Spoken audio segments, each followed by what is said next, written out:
todos los seres humanos. En segundo lugar, los versículos número 7 al versículo número 11 habla de la palabra de Dios, la revelación específica y la primera reacción que tiene ahí David, y concluye con lo que la palabra de Dios hace en la vida de la persona.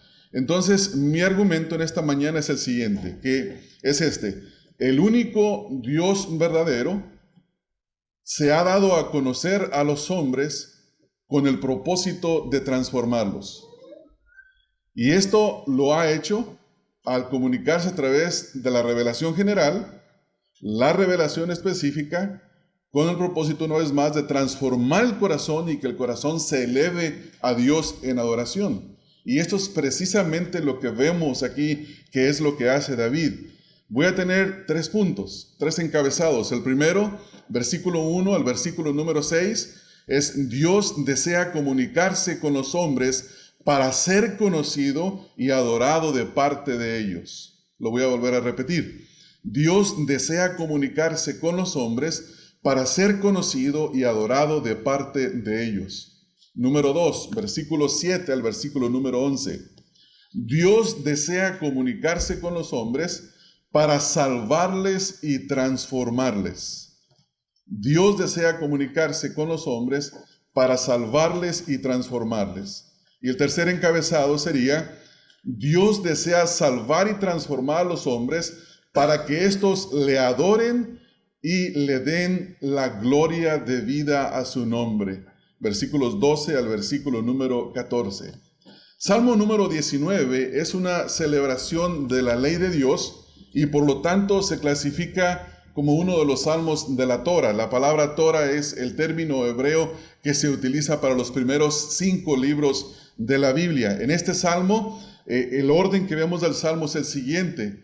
Del versículo 1 al 6, como ya lo mencioné, David describe y dice que los cielos y la tierra tienen el propósito de proclamar y de contar la gloria de Dios. Luego David explica en el versículo número 7 al 11 que la palabra de Dios tiene un valor supremo y es la que transforma el corazón y la mente del hombre. Y finalmente, en los versículos 12 al 14, David pide a Dios que lo mantenga libre de culpa y aceptable delante de él en todo tiempo. Y aquí, hermanos, está la manera en la que vamos, como ya lo mencioné hace un momento, vamos a navegar en ese salmo a través de 3 puntos. Y vamos a dar comienzo al primero. Dios desea comunicarse con los hombres para ser conocido y adorado de parte de ellos. Lo que encontramos aquí en esta primera porción, en los versículos número 1 al versículo número 6, es el testimonio que dan los cielos y que da la tierra. Es un testimonio único, es inconfundible y es inamovible. ¿Por qué razón digo esto? Porque desde el principio de la creación, desde antes que el hombre existiera, fuera creado en esta tierra, ya existían los cielos y la tierra. Y este testimonio, lo que los cielos y la tierra hacen, por ejemplo, en el versículo número 1 y 2, donde dice: los cielos cuentan la gloria de Dios y el firmamento anuncia la obra de sus manos. Un día emite palabra a otro día y una noche a otra declara sabiduría. No hay lenguaje ni palabras, ni es oída su voz. Por toda la tierra salió su voz y hasta el extremo del mundo sus palabras. Este testigo es un testigo fiel y verdadero. Desde el principio de la creación, la tierra está en el mismo lugar, declarando el mismo testimonio a todos los hombres y por lo tanto es un testimonio fiel, digno y verdadero. Todos los hombres tienen acceso al mismo testimonio. No es como algunos testigos que son falsos o gente que cambia su testimonio. Cuando alguien va a la corte, está ahí, le hace unas preguntas, luego después el abogado que está interrogando viene y le hace la pregunta de diferentes formas y el testimonio cambia de alguna forma u otra y queda desacreditado. El testimonio de los cielos y la tierra jamás será desacreditado porque es el mismo. Es fiel, es consistente y está accesible a todos los hombres. Parece que el apóstol Pablo tenía en mente este Salmo número 19 cuando en Romanos capítulo número 1, versículo número 18 al versículo número 20, dice lo que está diciendo acerca de por qué la ira de Dios se manifiesta a los hombres. Vamos ahí, hermanos, a Romanos 1:18, al versículo número 20. Dice Romanos 1:18, porque la ira de Dios se revela desde el cielo contra toda impiedad e injusticia de los hombres que detienen con injusticia la verdad, porque lo que de Dios se conoce les es manifiesto, pues Dios se los manifestó. Porque las cosas invisibles de Él, su eterno poder y deidad, se hacen claramente visibles desde la creación del mundo, siendo entendidas por medio de las cosas hechas, de modo que no tienen excusa. ¿Qué es lo que ocurre aquí? ¿Por qué está diciendo Pablo en el versículo número 18 que la ira de Dios se revela desde el cielo? ¿Por qué? Porque viendo la evidencia de la creación de que hay todo un diseño, y no es cualquier diseño, es un diseño bastante complejo. Ustedes saben, por ejemplo, que hay gente que se dedica a estudiar únicamente el ojo. Otros se dedican a estudiar la columna vertebral. Otros se dedican a estudiar el cerebro. Otros el corazón. Y cada uno de esos se convierte en una ciencia que es sumamente compleja. Y esas personas que tienen entendimiento del cuerpo humano dan testimonio de que es tan complejo y tan bien hecho que tiene que tener un diseñador. Todo esto que está aquí no solamente tiene diseño, sino que tiene alguien que está detrás del diseño, y es Dios quien es el creador. Por eso la palabra de Dios dice que el necio dice en su corazón: no hay Dios. Porque es una necedad negar el testimonio que los cielos y la tierra cuentan acerca de Dios. Declaran su deidad y su poder. Sin embargo, la Escritura nos dice que esto no es suficiente, hermanos, para la salvación. Para la salvación nosotros necesitamos de entender y conocer la revelación específica. Ahora, volviendo al Salmo 19, hermanos, vayan conmigo de regreso allá. Dice el primer versículo que acabamos de leer nosotros, que los cielos hacen algo específicamente, y es contar la gloria de Dios. Dios es glorioso, Dios es magnífico, Dios es excelso, y el testimonio que la tierra, los cielos y la tierra dan es simplemente ese, porque no puede ser otro. Por lo tanto, son un testigo fiel y verdadero, y simplemente están expresando lo que ellos ven, porque no pueden decir otra cosa. Ven la grandeza, ven la gloria de Dios, y eso es lo que están constantemente diciendo, lo que están constantemente haciendo.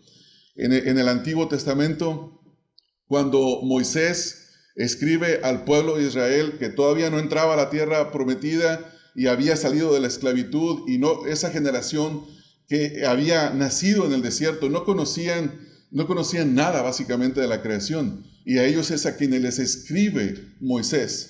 Y Moisés les dice que Dios creó el sol y la luna. En ese tiempo, algunas tribus paganas o pueblos paganos adoraban las estrellas, adoraban el sol. Y la Escritura dice: mira, no adores la creación, adora al Creador. Y ese es el propósito por el cual David escribe aquí en el Salmo número 19 y habla de la grandeza y de la gloria de Dios. Por tanto, el propósito de la creación es hablar de la gloria de Dios. Noten las palabras que utiliza. En el versículo número 1 dice que cuentan, y ahí mismo en el versículo número 2 dice que anuncian. En el versículo 3 dice versículo 2 emite, y enseguida dice declara. Entonces, lo que observamos aquí es que hay una predicación de quién es Dios. Existe un Dios que es el creador de todo, y es glorioso, porque sus obras describen la gloria de su grandeza, la gloria de su poder. Y eso es lo que está haciendo aquí el salmista. El salmista está utilizando y hablando de la creación. Ustedes saben, en la Escritura en muchas ocasiones se habla de la naturaleza para enseñar acerca de Dios, o para enseñar verdades espirituales. Un ejemplo de ello, Proverbios 6, versículos 7 al 8. ¿Cuál es la exhortación al perezoso, hermanos? Dice: mira, observa ¿a quién? A la hormiga.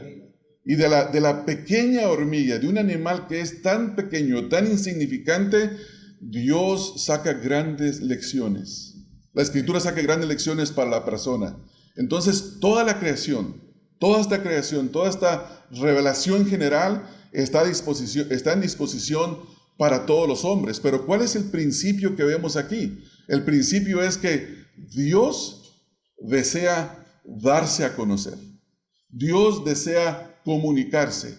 En las palabras de John Piper dice, Dios es tan glorioso y tan hermoso y su gloria es tan excelsa que Dios mismo alaba su propia gloria y quiere que todo mundo la alabe. Y no está mal que Dios alabe su propia gloria. ¿Por qué? Porque es glorioso. No puede concluir de otra manera. La única manera en la que Dios mismo puede responder a su persona, a sus atributos, a sus obras es: soy sumamente glorioso, es necesario que yo reciba toda honra y toda adoración, y eso está perfectamente bien. Y ese es el trabajo de los cielos y la tierra. Versículo 4 dice, por toda la tierra salió su voz. Toda la creación declara la gloria de Dios. No hay un solo rincón en esta creación, en este planeta, fuera del planeta, en el sistema solar, en las galaxias, que no declare la gloria de Dios. Porque en cada rincón, en cada punto, está la mano de Dios sobre cada una de estas partes de la creación. Entonces, hermano, lo que podemos observar en estos primeros 6 versículos es que Dios desea comunicarse, y lo que Él comunica a la humanidad a través de la creación es que Él es glorioso. Él es glorioso y Él merece ser adorado. Y si alguien no le adora, esto provoca la ira de Dios. Tan grande es su persona, tan grande es su obra, que lo justo por hacer es darle gloria y alabanza a Dios. Y cuando una persona niega la luz a la que ha sido expuesto y rechaza al único y verdadero Dios, si seguimos leyendo ahí en Romanos, dice la Escritura que Dios los entrega a la oscuridad de sus propios corazones. Sus corazones son entenebrecidos. Y es algo similar a lo que Pablo dice en Efesios capítulo número 5, en el versículo 17. Dice, esto pues digo y requiero en el Señor, que ya no andéis como los otros gentiles, que andan en la vanidad de su mente, entenebrecidos, dice, en su corazón, ajenos a la vida de Dios. Y los versículos 17 al versículo número 19, se describe la condición pecaminosa, depravada en la que se encuentra el ser humano, porque rechazó el testimonio de la revelación general. Rechazó darle gloria a Dios. Y esto es serio. Entonces, David está comunicando en este salmo que a través de la revelación general, Dios quiere comunicarse con los hombres para recibir gloria. Vamos al segundo punto, hermanos. Versículos número 7 al versículo número 11, y ahí vamos a tomar un poco más de tiempo. Y en el tercer punto quiero hacer todo el énfasis de este mensaje. En segundo lugar, vemos que Dios desea comunicarse con los hombres para salvarles y para transformarles. En los versículos número 7 al versículo número 9, David presenta un testimonio de la palabra de Dios. Y si ustedes lo pueden observar ahí brevemente, pueden ver, hermanos, que se encuentran 6 títulos para la palabra de Dios, ¿verdad? En los versículos número 7 al 9 se le llama ley, se le llama testimonio, mandamientos, preceptos, temor y juicios. También se encuentra 6 veces, hay una repetición de que 6 veces habla de la procedencia de esta palabra. La palabra viene de Dios, porque 6 veces dice de Jehová, de Jehová, de Jehová. Después también ahí se muestran enseguida 6 características de la palabra de Dios, o 6 evaluaciones de la palabra de Dios. Dice que es perfecta, que es segura, es correcta, es pura, es limpia, es verdadera. Después se mencionan los efectos que produce en el corazón del hombre. Convierte el alma, hace sabio el sencillo, alegra el corazón, limpia los ojos, perdura para siempre y es completamente justo el hombre que en ella confía. Después se mencionan 4 objetivos hacia dónde apunta la palabra de Dios. Noten ahí, hermanos, en los versículos número 7 y versículo número 8, dice que su objetivo es el alma. dice, convierte el alma. Después enseguida dice, hace sabio al sencillo o al simple. Después en el versículo número 8, apunta al corazón, dice, alegra al corazón. Versículo 8 dice, alumbra los ojos. ¿Qué podemos concluir con esto? Que la palabra de Dios, su objetivo es la totalidad del ser humano. Es cambiarlo, es transformarlo, es redimirlo. Entonces, el propósito por el cual Dios dio su palabra escrita es transformar al ser humano, para que a través de la predicación de la palabra, las personas sean salvadas. Pablo dice en 1 Corintios que a Dios le agradó salvar a los creyentes por la locura de la predicación. El Señor Jesucristo dice que Él nos santifica a través de la palabra de Dios. La escritura es la que nos instruye, nos exhorta, nos redarguye con el propósito de que estemos preparados ¿para qué, hermanos? Para toda buena obra. Entonces, en segundo lugar, observamos esto. David tiene en mente esto, es que la palabra de Dios debe de ser exaltada por el objetivo que tiene. No solamente viene de Dios, no solamente tiene cualidades que están en relación con los atributos de Dios, y es efectiva, porque también dice en 2 de Timoteo 3:16 que la palabra de Dios es útil. Tiene una efectividad en el corazón y la mente de la persona, y está apuntada a la mente de la persona, al corazón del ser humano. En esta hora, nosotros no estamos predicando, hermanos, ni para exaltarnos personalmente, ni para grabar el video y ponerlo en el YouTube y hacer popularidad. Hay una niña en la iglesia, una niña pequeña, que me dice YouTuber. Por alguna razón encontré un video de la iglesia que ponemos y le dice, oh, aquí está un YouTuber. Pero él me dice, no eres famoso, solo tienes 23 suscriptos. Y le dice, y tu último video tenía 3 views, y seguro que uno lo viste tú, otro lo vio tu esposa y otro lo vio tu hijo. Le dije, gracias. No soy popular, hermanos, no soy popular. El propósito aquí, hermanos, es que la palabra de Dios transforme nuestros corazones y esa transformación resulte en ¿qué? En adoración a Dios. Por eso es que la palabra de Dios se predica. La palabra de Dios tiene este propósito de exaltar la gloria de Dios. Entonces vemos, hermanos, versículo número 7. Noten el versículo número 7.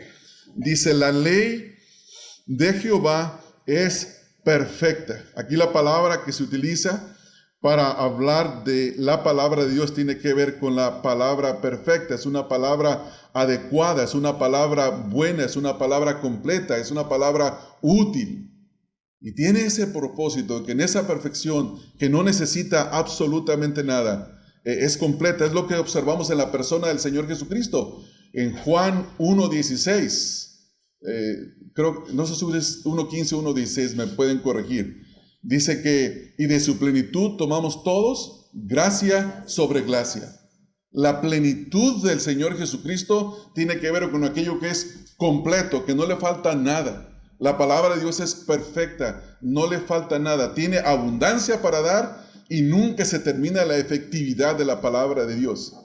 Hermanos, uno puede leer algún libro de un escritor secular y lo lee y quizás le puede traer alguna forma de, no sé si puedo decirlo, ayuda, contribución o enriquecimiento por la lectura de ese libro.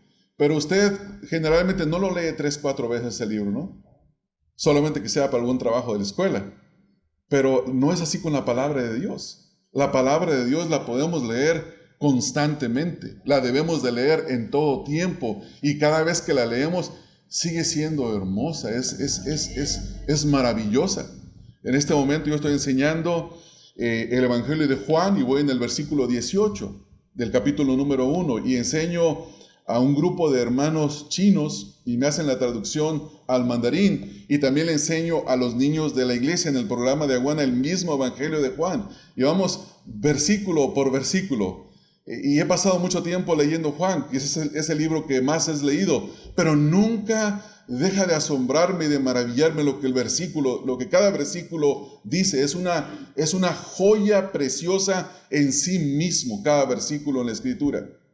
Es perfecta la palabra de Dios. La palabra de Dios aquí es tan perfecta, hace efecto y el efecto es cambiar, transformar el alma. El testimonio de Jehová, dice ahí el versículo, es fiel, que hace sabio al sencillo. La palabra sencillo, por ejemplo, en el libro de Proverbios se utiliza mucho para el simple. Dice, el simple todo lo cree, ¿no es así? Y la idea es tener una puerta abierta. Cuando hay una puerta abierta, ¿qué pasa, hermanos? Todo entra y todo sale. ¿Para qué tenemos puertas, hermanos? Para evitar que algunas cosas entren y que otras cosas se salgan, ¿no? Usted prende el aire acondicionado y ¿qué dice? Cierra las puertas y las ventanas. ¿Por qué, hermanos? Porque no quiere que salga, que no quiere que entre el calor y se salga lo fresco. Cuando una persona aprende de la palabra de Dios, del testimonio de Jehová, llega a ser sabia y cierra la puerta de la mente. No se convierte, como dicen ahora en el mundo los incrédulos, soy de mente abierta. No, hermano, yo soy de una mente bien cerrada. Porque la palabra de Dios cerró la mente, el corazón. Está bien cerrado. Entró lo que tenía que entrar, lo que tenía que entrar y no va a entrar ninguna otra cosa más. Entonces, por eso la palabra de Dios, como vemos aquí en este versículo, dice que hace sabio el sencillo. Los mandamientos de Jehová son rectos, es decir, que no hay torcedura en ellos. Son bien rectos. Cuando un abogado o una compañía está vendiendo a otra compañía o dos personas están haciendo un trato y hay un abogado que está interfiriendo entre los dos y se escribe un contrato, las dos partes tienen que leerlo. ¿Por qué, hermanos? Porque quieren ver que no haya ningún lupo, ¿no? Que no haya ninguna cosa que les perjudique. Y usualmente los abogados dicen que todos los contratos tienen lupos, alguna falla. La palabra de Dios no tiene ninguna, hermanos. La palabra de Dios, lo que Dios dice, es lo que es, exactamente, ninguna otra cosa. Viene a mi mente, hermanos, la época de los 90s, donde una congregación muy famosa en Colorado comenzó a popularizar una frase que se llamaba el Friendly Seeker Movement, ¿no? Gente que estaba buscando a Dios. Y decían, prepara tus iglesias, porque hay mucha gente que está buscando a Dios. Pero lo que tienes que hacer es que haz el lugar donde te congregas agradable a los que vienen de afuera. De preferencia no tengan Biblias en los bancos, quiten las bancas, pongan sillas. Quiten el púlpito, hagan un ambiente agradable. En pocas palabras es mundanalicen la iglesia para que los mundanos se sientan cómodos dentro de la iglesia. ¿No es así? Y decían, ¿por qué razón? Porque están buscando a Dios. Pero uno va a Romanos, al capítulo número 3, citando el libro de los Salmos. ¿Y qué dice, hermanos? No hay quien busque a Dios. Sin embargo, esa ideología, ese movimiento fue tan popularizado y tan argumentado que muchos cristianos iban y leían el Romanos capítulo número 3 y se atrevían a decir, no, pero es que tú no entiendes lo que estamos diciendo. No, hermanos, no hay quien busque a Dios. La Escritura dice que estamos muertos en delitos y pecados. Es Dios quien tiene que darnos vida, es Dios quien tiene que regenerarnos. Si tan solo creyéramos lo que dice la palabra de Dios. ¿Se recuerdan el argumento de Pablo en Gálatas cuando dice, no dice sus simientes, sino que dice su simiente? Una sola letra en nuestro idioma, una sola letra, singular, no leerlo de plural, se lee en singular. Le prestó atención al detalle de la Escritura y se mantuvo firme para hacer una interpretación correcta de las Escrituras. ¿Por qué? Porque la palabra de Dios, los mandamientos de Jehová son rectos. ¿Y qué hacen, hermanos? Alegran el corazón. Alegran el corazón. No puede haber un cristiano que esté dominado por la depresión, hermanos. Podemos tener tristezas. ¿No es así? Todos tenemos tristezas. Pero en medio de nuestras tristezas está el gozo del Señor. Es lo que mueve, es el motor que impulsa este corazón. Versículo número 9. El temor de Jehová es limpio, que permanece para siempre. Hermanos, la Escritura misma dice que el cielo y la tierra va a pasar. Pero lo que no va a pasar es la palabra de Dios. Por lo tanto, hacemos bien en invertir tiempo en la palabra de Dios. Conozcamos la palabra de Dios. Leamos la palabra de Dios. creamos la palabra de Dios, vivamos la palabra de Dios, porque todo en esta tierra pasará, únicamente la palabra de Dios no pasará, no pasará. Ahora, hermanos, dice la segunda parte del versículo, los juicios de Jehová son verdad, todos justos. Sabemos que una de las cualidades o características de la Biblia es que es verdadera. Y por cuanto es verdadera, es justa. Todo lo que Dios dice en su palabra es justo, nos parezca o no nos parezca. Ahora, hermanos, quiero llegar, donde quiero pasar un poco de tiempo, es en el último punto. Versículos número 10 hasta el versículo número 14.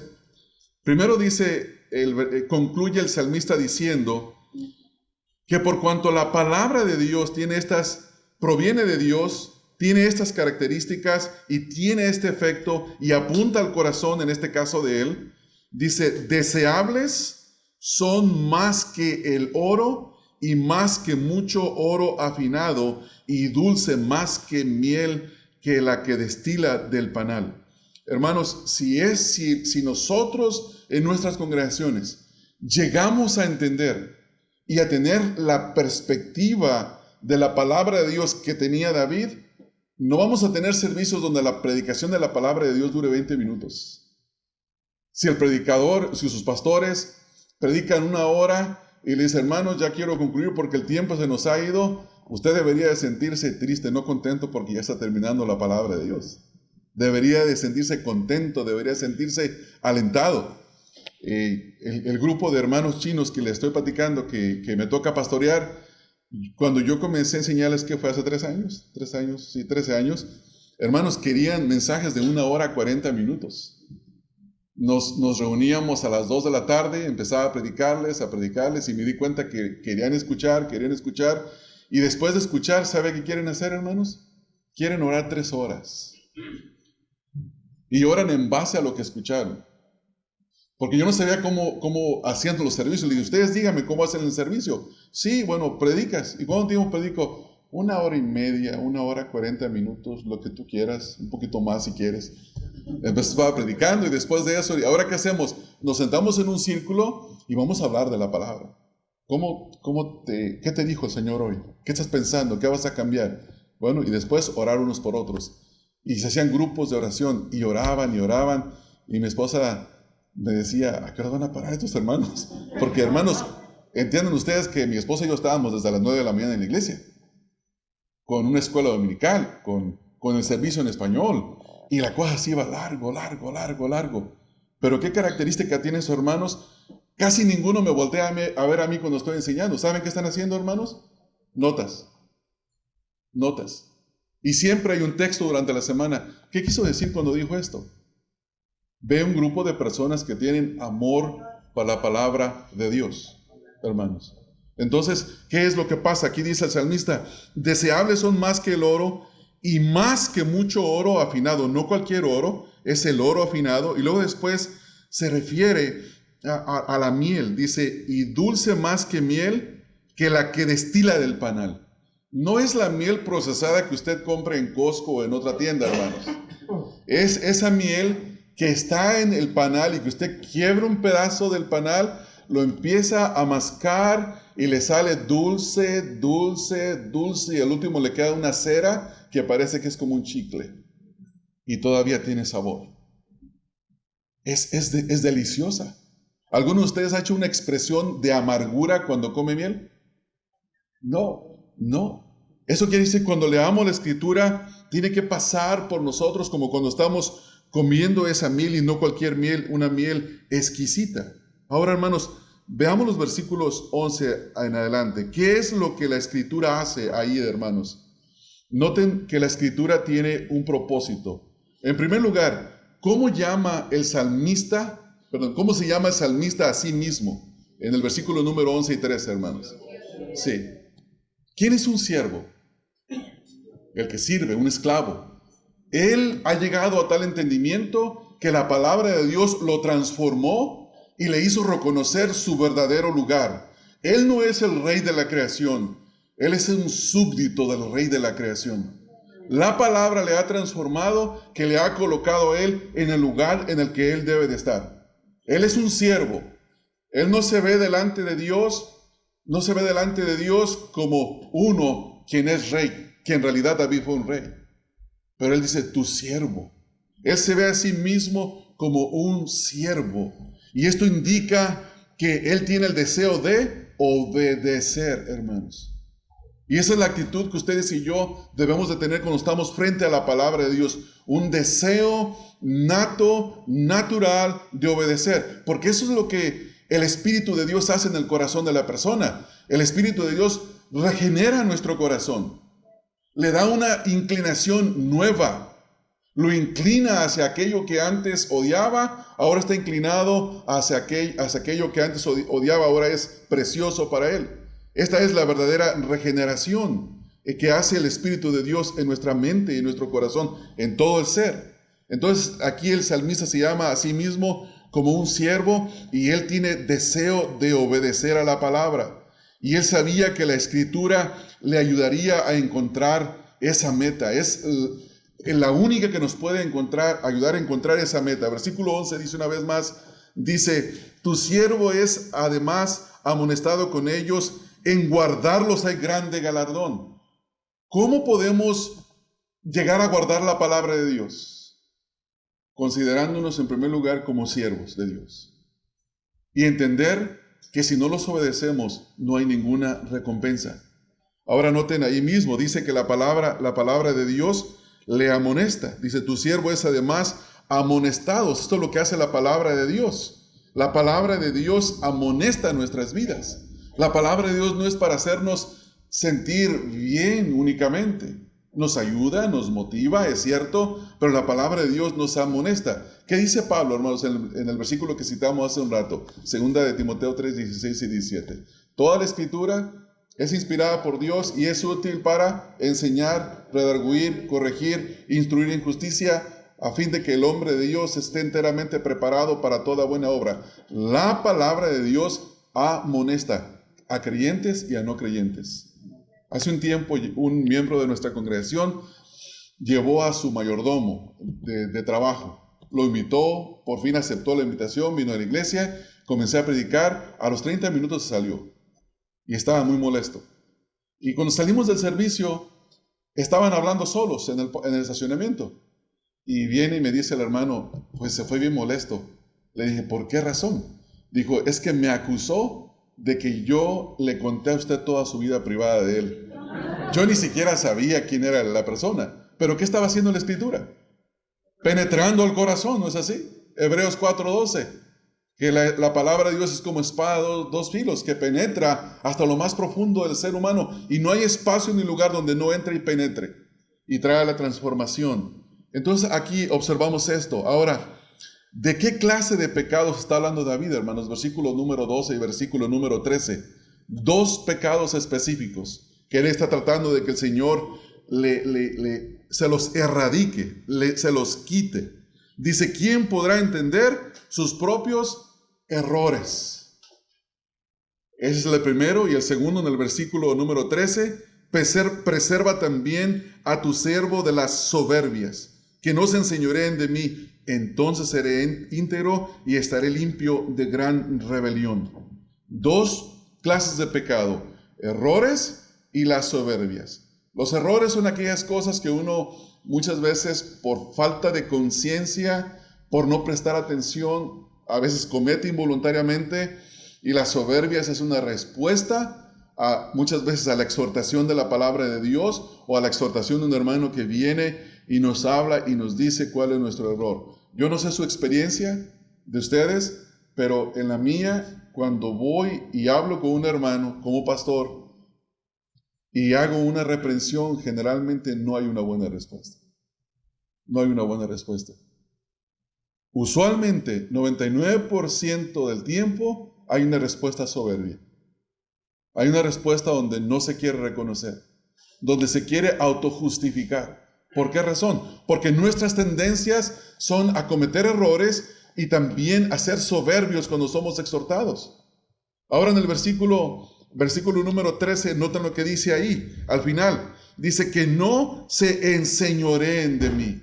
¿Qué significa esto? Que no sean mis amos. ¿No es así? que no sea yo el esclavo de ellos, que yo no sea un esclavo del pecado, sino que sea un esclavo de la justicia. Eso es lo que David está queriendo hacer. Esto es lo que David desea. Él quiere desear la palabra de Dios. Él quiere ser transformado. Y en el versículo número 14, él sumariza, ora, la meta principal de todo creyente, hermanos. Cada vez que la palabra de Dios se predica, es expuesta, todos y cada uno de nosotros debemos de expresarnos de esta manera. Dice él: sean gratos los dichos de mi boca y la meditación de mi corazón delante de ti, oh Jehová, roca mía y redentor mío. Hermanos, ¿no es esto acaso la mayor expresión de adoración? Querer agradar a Dios, desear que desde nuestros pensamientos hasta nuestras palabras seamos gratos delante del Señor en todo tiempo. Ahora la pregunta para ustedes, hermanos, es: ¿qué produjo esto en David, hermanos? ¿Qué fue lo que produjo esto en David? Y la respuesta es la transformación de la palabra de Dios. Sin la palabra de Dios, hermanos, no hay transformación. Hoy en día hay mucha gente que argumenta y dice que hay que darles a los hermanos en la iglesia mucho tipo de actividades, no tanta palabra, no ocupan tanta palabra, necesitan más actividades, necesitan más entretenimiento. Traigan cantantes invitados, que los entretengan, que den un buen espectáculo en la iglesia. Traigan, pasen una película. Preparemos a que los niños hagan una obra de teatro, porque la gente quiere escuchar, quiere ver drama, quiere ver muchas cosas, y no quieren escuchar la predicación de la palabra de Dios. Esa iglesia, esos creyentes, nunca serán transformados, hermanos. Porque lo único que transforma la palabra de Dios, el corazón de un ser humano, es la palabra de Dios. El Salmo 19 es una exposición de la palabra de Dios. Y el salmista dice: la exposición de tus palabras alumbran el entendimiento.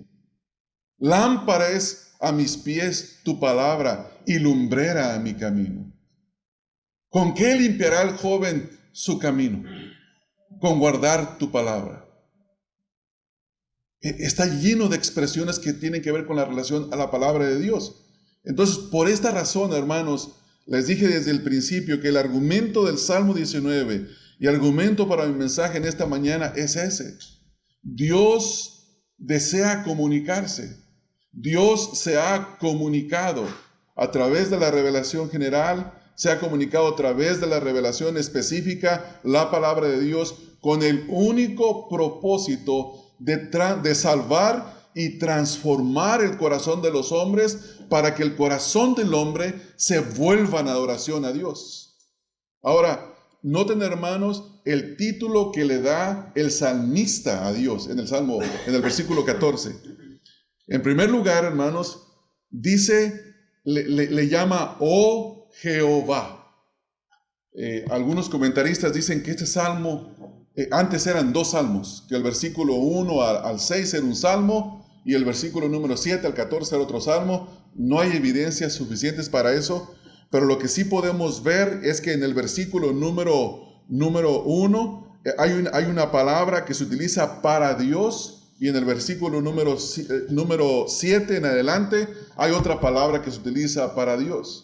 En una es la palabra que tiene que ver con deidad, es el él, y se utilizaba para cualquier deidad.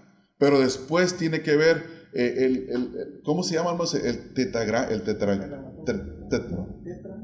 El tetragramatón, que son palabras capitales, no hay vocales. Y de es donde sacamos Jehová, o Jehová, o Yahweh. Eso tiene que ver con el Dios personal. Después de que la palabra de Dios transformó el corazón de David, ahora él lo llama, oh Jehová, roca mía y redentor mío. ¿Qué es lo que observamos en esto? En primer lugar, ahora el Dios verdadero que hizo el cielo y la tierra es el Dios de David. Él es el Dios de David. Y le llama a ese Dios mi roca y mi redentor. ¿Qué produce? ¿Cuál es el propósito cuando la Escritura utiliza la forma metafórica de una roca para Dios, hermanos. Es un fundamento seguro, es inamovible, ¿no es así? Podemos edificar sobre él. El Señor Jesucristo dio una parábola del que edificó su casa sobre la arena y el que edificó sobre la roca. Los dos edificaron casas, a los dos les cayó el mismo ciclón, pero el resultado fue distinto, porque uno construyó sobre la roca y otro sobre la arena. David llama a Dios mi roca, dice, oh Jehová, roca, y no dice roca de Israel, hermanos. ¿Cómo le dice, hermanos? Roca mía. Porque la transformación de la palabra de Dios es general, pero también es personal. Primero debe de ser personal y después afecta en grupo. Los que estamos aquí estamos porque nos une, ¿qué, hermanos? El Señor Jesucristo y su palabra, ¿no es así? Esa es la única razón por la que estamos acá. Es la palabra del Señor la que nos une, es la palabra del Señor la que nos ha transformado. Por eso llamamos al Señor que Él es nuestra roca. Y luego enseguida dice, roca mía, y luego dice, redentor mío, mi liberador, el que pagó el precio por el rescate. La Escritura dice que no fuimos comprados con oro, ni plata, ni piedras preciosas, sino con la sangre preciosa de un cordero, del Señor Jesucristo. Hermanos, Dios se ha comunicado a través de la revelación general y más específicamente a través de su palabra, con el propósito de que a través de la predicación de la palabra de Dios, los incrédulos sean salvados, los creyentes sigamos siendo transformados y volquemos nuestros corazones en adoración a Dios. Por esa razón, la predicación de la palabra de Dios es la forma más excelsa de adoración, porque transforma el corazón de una persona y lo volca en una total adoración a Dios.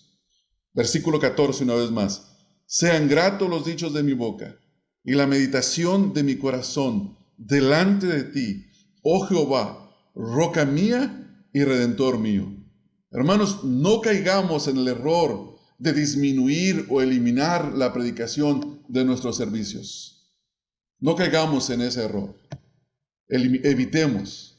No reemplacemos la predicación de la palabra de Dios por testimonios, o por cantos, o por obras de teatro. Démosle a la predicación de la palabra de Dios el lugar de preeminencia que le corresponde en el servicio de adoración. Hermanos, si nos reunimos y oramos y cantamos y ofrendamos, pero no recibimos la enseñanza de la predicación de la palabra de Dios, ese no fue un servicio completo de adoración. No fue un servicio completo de adoración. Si no está el elemento más importante, que es la predicación de la palabra de Dios, entonces no hay una verdadera adoración. Démosle a la predicación de la palabra de Dios el lugar de preeminencia que le corresponde. Prediquemos la palabra de Dios con la certeza de que es ella y únicamente ella que transforma el corazón de los creyentes. Transforma nuestro propio corazón. Seamos expuestos. No vea la predicación de la palabra de Dios como un monólogo de un hombre que está frente a ustedes. Yo estoy aquí predicando, ustedes están siendo receptivos a la palabra, el Espíritu de Dios está obrando en cada corazón, en cada mente en este momento, y está ministrando su propia palabra, y quizás va a decirles muchas más cosas de lo que yo les pueda comunicar en este momento. Alguien va a resaltar algo de lo que leyó aquí en la Escritura. Quizás ni siquiera hice énfasis en un versículo y ustedes lo vieron y el Espíritu de Dios enfatizó en la mente y en el corazón de ustedes ese versículo. Hermanos, es algo interactivo. Es algo donde la palabra de Dios se expone. El pueblo de Dios está expuesto a la palabra de Dios y hay una interacción. Se predica, se recibe y se adora a Dios. ¿Saben, hermanos, por qué hay tantos falsos maestros? Porque hay pueblo que no quiere escuchar la palabra de Dios. Ese es el problema. Los falsos maestros predominan porque no quieren Porque hay gente que no quiere escuchar la palabra de Dios. Dice, se amontonarán maestros conforme a sus concupiscencias. Y teniendo comezón de oír, quieren que les rasquen el oído para escuchar. Expóngase a la enseñanza de buenos expositores de la Escritura. Ame a su pastor si su pastor expone las Escrituras. Ámelo, ore por él. No cometa el error de hacer como algunas personas están haciendo en nuestros tiempos, que llegan, descubren un poco acerca de la sana doctrina y inmediatamente se quieren ir a congregar a la iglesia de algún gran predicador. Tenemos muchos. Yo creo que le dije al pastor Luis Floriano, nosotros somos como una tienda chiquita de pueblito junto a un Walmart. Estamos cerca de Grace Community Church. Yo paso por ahí, cuando estaba yendo al instituto, pasaba por ahí, veía una iglesia a un lado, una iglesia bautista, dije, híjole, qué duro le va a esta congregación, ¿no? Tiene un ladito a esta congregación, ¿no? Pero como dijo Carlos Spurgeon, hermanos, decía, George Whitefield será mejor predicador que yo, pero no tiene un mejor evangelio. Si la palabra de Dios se expone en sus congregaciones, sea fiel. Sea fiel. Reciba la exhortación de la palabra de Dios. Recibe la exhortación. Y yo quizás quisiera decir algo que no me corresponde decir aquí, se lo voy a dejar a sus pastores, pero en mi congregación yo animo a los hermanos de que no sean amantes del YouTube. Hay hermanos que dicen, escuché 5 mensajes de Sugel Michelén en el lunes, 4 de Miguel Núñez el martes, 8 de Henry Tolopilo. Está bien, escúchelo, yo no estoy diciendo que no. Pero yo les he dicho, hermanos, ¿no es suficiente responsabilidad escuchar la predicación de la palabra de Dios en la escuela dominical, en el domingo, el miércoles? ¿Qué has hecho con lo que escuchaste de la palabra de Dios? Hermanos, no somos actores de la palabra. No estamos para que nos aplaudan. La exposición de la palabra de Dios es para que usted salga haciendo algo, responda a lo que se expuso de la palabra de Dios. Tenga cuidado en hacerse un oidor solamente y deje de hacer un hacedor. Tiene suficiente con lo que escucha a su pastor. Tiene suficiente con lo que lee de la Escritura. Y si le sobra tiempo y tiene mucha más energía y más vigor para conocer más y para obedecer más, hay muchos buenos expositores, ¿no? O quizás quiere conocer un tema que su pastor no está predicando todavía y quiere conocer más, vaya y escuche. O si Dios lo está llamando al ministerio, vaya y estudie. Si puede ir y capacitarse y estudiar, vaya y hágalo. Mi punto, hermanos, es que tenemos que responder a la palabra de Dios. Tenemos que responder a la palabra de Dios. El principio general en ese salmo es: la predicación de la palabra de Dios es para la transformación, para que el individuo se levante con todo su corazón en adoración a Dios. Si eso es así, eso le tiene que mover a usted a hacer algo. ¿Qué es? Cada vez que exponga la palabra de Dios su pastor, usted va a ser una persona diligente en hacer notas y ver que todo lo que está diciendo es así. Y cuando llegue en el momento de la aplicación, usted va a hacer notas. Esto es lo que tengo que hacer. Y durante la semana se tendrá que preocupar en hacer lo que escuchó que debía de hacer. Porque si no lo hace, entonces nunca podrá clamar lo que dijo David: sean gratos los dichos de mi boca, la meditación de mi corazón.